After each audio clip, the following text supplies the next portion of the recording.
Je raconte cette histoire avec une voix fatiguée, presque fracturée par les années, mais aussi avec une lucidité que je n'aurais jamais cru posséder un jour.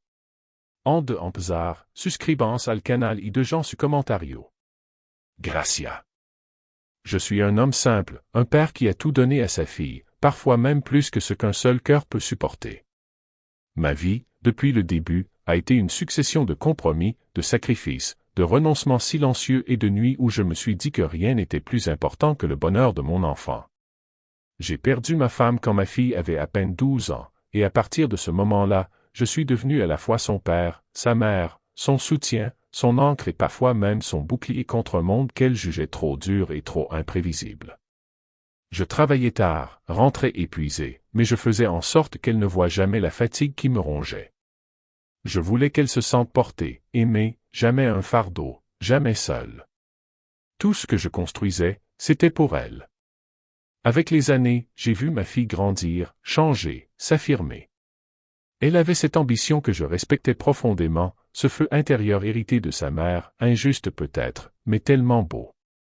Elle avançait vite, trop vite même parfois, et je suivais, haletant mais heureux de la voir s'envoler.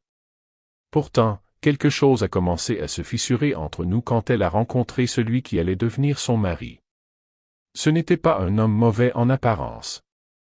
Au contraire, il avait cette élégance contrôlée, cette politesse trop parfaite, cette façon de se rendre indispensable tout en demeurant mystérieux. Il entrait dans une pièce comme quelqu'un qui veut être remarqué mais jamais compris. Je l'observais, silencieux, et au fond de moi, je sentais une tension, un froid léger mais constant, comme un courant d'air qui traverse une maison pourtant fermée. Au fil du temps, j'ai commencé à remarquer des changements dans le comportement de ma fille. Elle était plus distante, plus dure sans raison apparente, comme si elle portait un jugement permanent sur ma présence. Je pensais au début que c'était le stress du travail, ou peut-être simplement son désir d'indépendance. Mais il y avait surtout quelque chose dans la manière dont son mari la regardait quand je venais les voir. Comme s'il contrôlait ses réactions, comme s'il attendait d'elle qu'elle se détache de moi pour se consacrer entièrement à lui.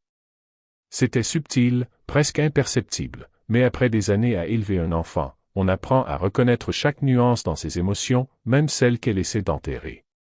Puis les premiers problèmes ont commencé. De petits reproches glissés ici et là, des remarques acides sur mon prétendu manque d'ambition, sur mon passé, sur mes décisions. Il n'était jamais frontal, bien sûr. Il parlait comme quelqu'un qui conseille, mais il semait surtout le doute.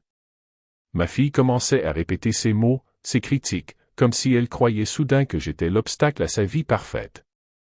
Moi, je restais calme, je ne voulais pas nourrir la tension. Mais la distance devenait chaque semaine un peu plus grande. Je pensais qu'avec le mariage, tout cela allait se stabiliser. Que leur amour, leur projet, leur nouvelle vie allait ramener un équilibre. Je n'aurais jamais imaginé que le mariage deviendrait l'arme même qui allait me blesser le plus profondément. Lors de la cérémonie, je me suis tenu en retrait, fier mais anxieux, ressentant quelque chose qui me serrait à la gorge. Je me disais que c'était juste la nostalgie, le souvenir d'avoir perdu ma femme, la peur de voir ma fille disparaître dans une vie où je n'aurais plus vraiment de place. Mais après le mariage, tout s'est aggravé. Les visites se sont espacées, les coups de téléphone se sont faits rares, et quand nous nous parlions, c'était comme si un mur invisible nous séparait. Je ne reconnaissais plus le ton de sa voix, ni son regard, ni même son sourire. Elle semblait avoir adopté une nouvelle version d'elle-même, plus froide, plus calculatrice, plus préoccupée par l'image que par les sentiments. Et lui, toujours derrière elle, toujours présent, comme une ombre qui grandissait au fil des jours. Puis un jour, tout a basculé. Je me souviens de cette scène comme si elle était brûlée dans ma mémoire. Elle est venue me voir, sans prévenir, avec un visage fermé, tendu, presque hostile. Je ne comprenais pas pourquoi elle agissait ainsi, mais quelque chose en moi savait déjà que ce moment serait décisif. Je l'ai regardée, espérant une explication, un signe de son ancienne douceur, mais il n'y avait rien. Elle était une statue, dure et implacable. Et là, dans cette atmosphère lourde, elle m'a lancé cette phrase qui a fracturé tout ce que je croyais immuable entre nous. Elle m'a dit qu'elle s'était mariée pour se débarrasser de moi. Qu'elle n'avait plus besoin de moi. Qu'elle voulait que je disparaisse de sa vie. Ces mots, je les ai reçus comme des coups, un à un, sans pouvoir respirer. C'était comme si elle venait d'effacer toutes nos années ensemble, tous les sacrifices, toutes les nuits où je l'avais consolée, tous les jours où je m'étais battu pour elle. Je me tenais là, immobile, mon cœur écrasé sous le poids d'une vérité qui n'était pas la mienne, mais qui était devenue la sienne. Ce qu'elle ignorait, c'est que j'avais déjà découvert la vérité depuis des semaines. Que j'avais compris les manipulations, les mensonges, les pièges. Ce qu'elle ne savait pas, c'est que son mari n'était pas juste toxique, mais dangereux. Qu'il avait hanté de me faire accuser d'un délit que je n'avais pas commis. Qu'il utilisait son influence, ses contacts et sa façade impeccable pour isoler ma fille, pour contrôler sa vie, pour la détourner de moi afin de pouvoir disposer d'elle comme d'un pion dans ses projets financiers et personnels. Je ne voulais pas me battre contre lui au début. Je ne voulais pas provoquer un conflit qui aurait pu blesser ma fille. Mais quand j'ai vu jusqu'où il était prêt à aller pour me faire disparaître, quand j'ai compris que ma fille était devenue l'instrument de son plan, j'ai décidé d'agir dans l'ombre. J'ai engagé un détective privé, quelqu'un qui connaissait ce genre d'homme mieux que personne. Et ce qu'il a découvert dépassait tout ce que j'aurais pu imaginer, des infidélités répétées, des transactions frauduleuses, des messages où il parlait de manipuler ma fille psychologiquement, et pire encore, des preuves qu'il complotait pour m'impliquer dans ces magouilles afin de me faire condamner. Alors, ce jour-là, quand ma fille m'a dit de sortir de sa vie, je ne lui ai pas répondu par des mots durs. Je n'ai pas élevé la voix. Je n'ai pas essayé de la convaincre. Je lui ai simplement demandé de regarder son téléphone. C'était tout ce que j'avais à dire. Elle croyait peut-être y trouver un dernier message conciliant ou un adieu pathétique, mais ce qu'elle allait découvrir n'avait rien à voir avec cela. Je suis parti ce soir-là sans la force de regarder derrière moi, comme si chaque pas que je faisais en quittant la maison de ma fille était une fissure supplémentaire qui se formait sous mes pieds. Le vent était froid et sec, chargé de poussière, comme si l'air lui-même voulait me rappeler que j'étais désormais un étranger dans ma propre famille. Pourtant, malgré le choc de ce qu'elle venait de me dire, une étrange lucidité m'accompagnait. Je savais déjà, depuis des mois, que quelque chose n'allait pas dans sa vie, comme si une ombre s'était infiltrée derrière ses sourires forcés et ses gestes mécaniques. Mais je n'avais jamais imaginé qu'elle serait capable de prononcer des mots aussi blessants, surtout contre moi, celui qui l'avait porté, élevé, protégé. Je ne savais pas encore si c'était son propre venin ou celui de son mari qui parlait à travers elle, mais la vérité allait bientôt mettre tout en perspective. Les jours qui ont suivi ont été faits d'un silence inhabituel. Ma maison semblait soudain trop grande, trop vide, trop bruyante dans les rares moments où je la traversais en essayant de donner un sens à ce qui m'arrivait. Je me réveillais chaque matin avec la même question, comment une fille peut-elle décider de rayer son propre père de sa vie sans la moindre hésitation? Je repassais en boucle les scènes de son enfance, les anniversaires, les petits bobos soignés, les nuits où je posais la main sur son dos pour la rassurer, les années d'efforts pour lui donner une vie digne et stable. Comment tout cela pouvait-il se terminer par une commande froide, partir, disparaître, ne plus exister? Mais quelque chose dans son regard, ce soir-là, n'était pas celui de la petite fille que je connaissais. Il y avait une rigidité, une peur presque imperceptible, comme si elle suivait un rôle qu'on lui avait imposé et qu'elle n'osait pas remettre en question. C'est alors que le doute a commencé à germer, et si tout cela n'était pas vraiment elle? Et si quelqu'un avait tout fait pour l'éloigner de moi? C'est avec cette idée obsédante que j'ai fini par contacter un détective privé. Cette décision, je ne l'aurais jamais imaginée auparavant. Je ne croyais pas en ce genre de recours. J'avais toujours pensé que la vérité finissait par apparaître d'elle-même, mais les faits me prouvaient le contraire. Lorsque je lui ai expliqué que ma propre fille voulait me chasser de sa vie, il n'a pas posé de questions inutiles. Il m'a seulement demandé des noms, des dates, des éléments précis. Et je lui ai donné le nom du mari de ma fille. Je ne l'avais jamais vraiment aimé. Quelque chose en lui me semblait faux, comme un sourire trop parfait pour être sincère. Mais je n'avais jamais imaginé qu'il serait capable de manœuvres suffisamment sombres pour retourner ma fille contre moi. Les semaines suivantes ont été un mélange étrange d'angoisse et de résignation. Je savais que le détective enquêtait, mais je ne connaissais ni ses méthodes ni ses avancées. Et pendant ce temps, ma fille continuait de m'éviter.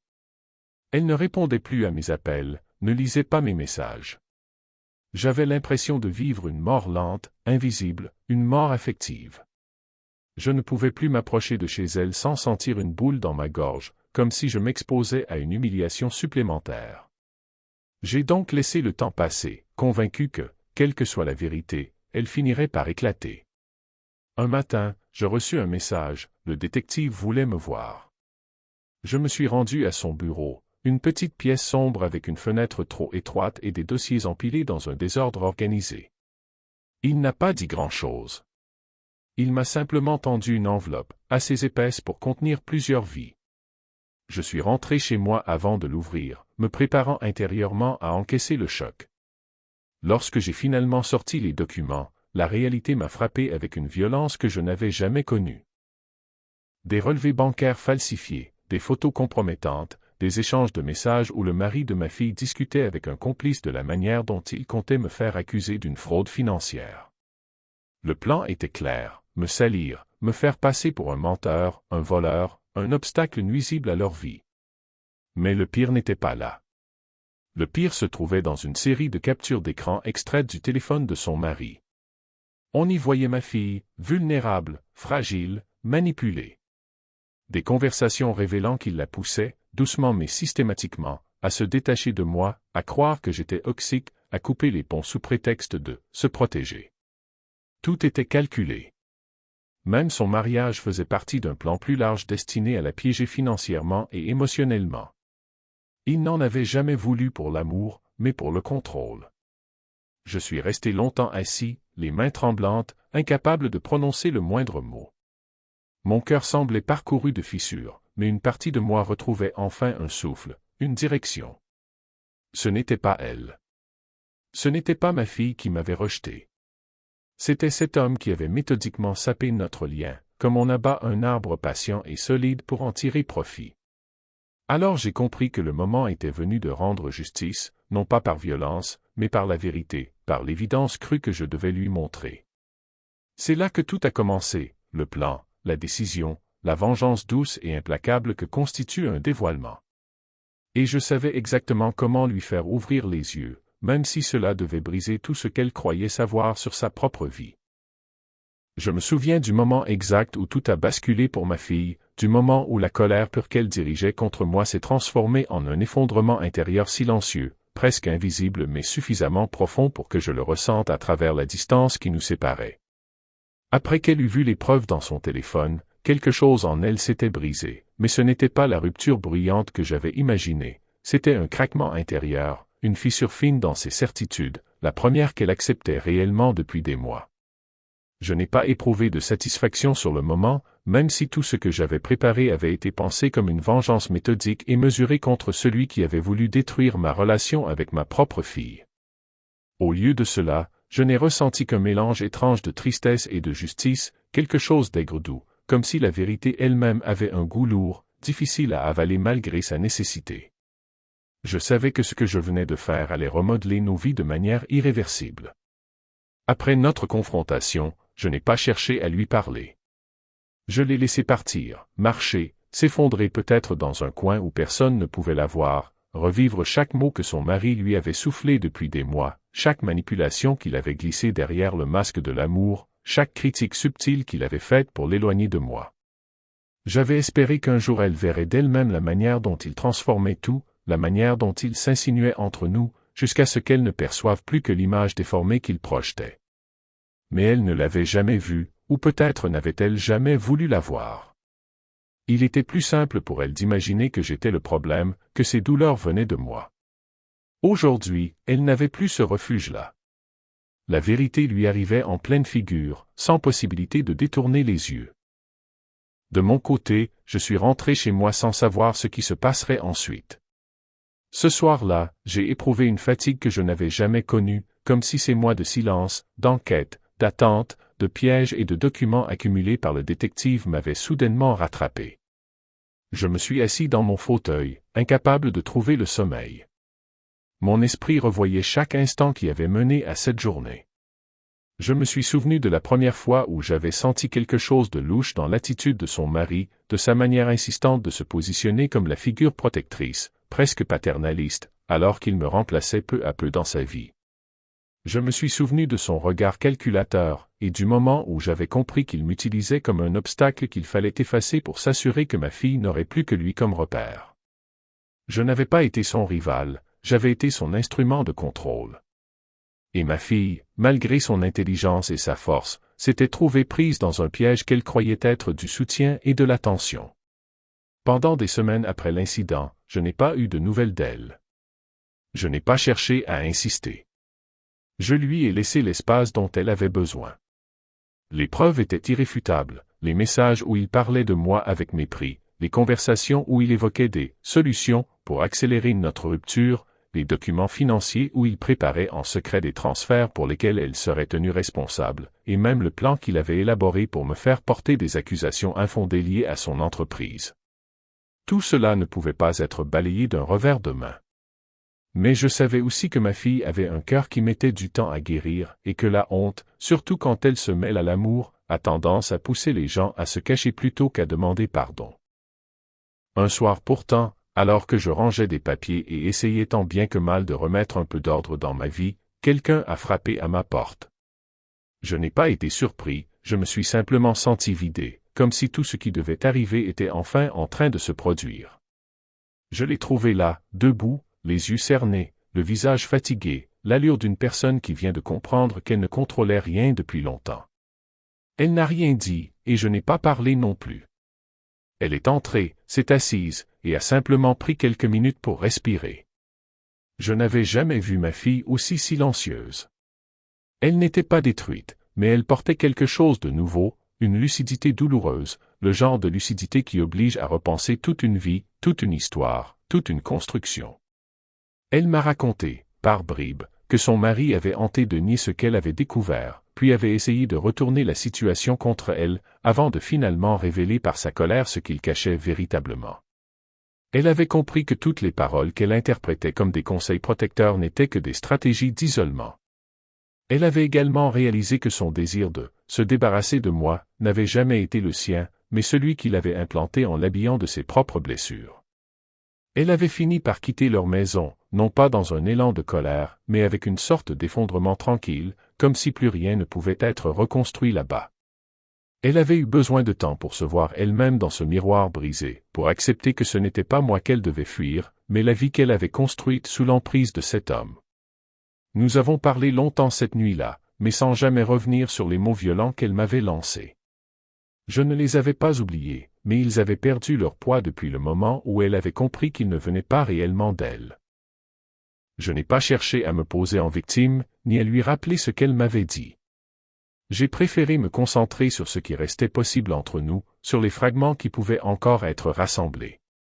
J'ai compris qu'en dévoilant la vérité, j'avais accompli une vengeance, mais une vengeance qui n'était pas faite pour détruire ma fille. Elle était destinée à détruire uniquement la manipulation qui avait voulu nous séparer. Les mois suivants ont été difficiles mais nécessaires. Ma fille a entamé une procédure de divorce, qui s'est révélée bien plus compliquée qu'elle ne l'avait imaginé, car son mari avait déjà préparé des filets juridiques pour la piéger financièrement. Grâce aux preuves accumulées par le détective, elle a pu se défendre, et même si le processus a été long, elle a progressivement retrouvé un contrôle qu'elle pensait avoir perdu. Je l'ai accompagnée autant que possible, sans jamais la pousser, sans jamais lui rappeler que je l'avais avertie. J'ai compris que les liens familiaux ne se reconstruisent pas par des discours, mais par la patience, par le simple fait de rester présent même quand tout semble perdu. Aujourd'hui encore, elle porte des marques de cette période, des cicatrices invisibles, mais elle a retrouvé une stabilité émotionnelle. Elle vit seule, elle reprend goût à la vie, elle réapprend à prendre ses propres décisions. Quant à moi, je n'ai jamais regretté ce que j'ai fait. Ma vengeance n'était pas un cri de colère, mais une vérité révélée au bon moment, une lumière destinée à effacer l'ombre qui menaçait de la dévorer. Parfois, j'y repense avec un sentiment d'étrangeté. Ce jour où elle m'a dit vouloir se débarrasser de moi a finalement marqué le début de notre réconciliation. Une séparation brutale, un téléphone tremblant dans ses mains, et la vérité qui a brisé toutes ses illusions pour mieux reconstruire ce qui restait encore entre nous. Et maintenant, lorsque je la vois sourire un peu plus souvent, reprendre confiance, comprendre qu'elle n'était pas faible mais manipulée, je me dis que cette histoire n'a jamais été une histoire de haine entre un père et sa fille. C'était l'histoire d'un homme qui a refusé de disparaître, qui a refusé d'être effacé par le mensonge, et qui, en dévoilant la vérité, a non seulement repris sa place dans la vie de sa fille, mais l'a sauvée d'une existence qui n'aurait jamais été la sienne. Aujourd'hui, ma vengeance n'a plus la forme d'un acte dur ou violent, elle est devenue une protection, une preuve silencieuse que parfois, la vérité est la seule arme qui puisse réellement guérir.